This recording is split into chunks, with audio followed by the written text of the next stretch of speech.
আমাদের এগুলো প্রাইমার মারা কমপ্লিট হয়ে গেছে। আমরা এগুলো এখন রঙের জন্য প্রস্তুত করছি।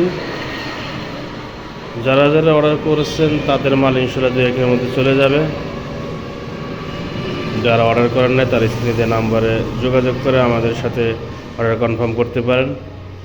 আমাদের এখানে সিলিন্ডার শুধু যদি কেউ সিলিন্ডার নিতে চান সিলিন্ডার দেওয়া হয় খুচরা এবং পাইকারি মূল্যে। আমাদের সিলিন্ডারগুলো খুবই উন্নত মানের, খুবই হেভি কোয়ালিটি এবং হাই ফিনিশিং দিয়ে অনেক উন্নত ফিনিশিং করে এগুলো তৈরি করা হয়। তো আপনারা সিলিন্ডারগুলো হাতে ধরলে বুঝবেন, যারা যারা নিতে চান তারা সরাসরি এসে দেখে এরপর নিতে পারবেন। তো এগুলো ফিনিশিং অনেক ভালো, এই দেখতে পাচ্ছেন।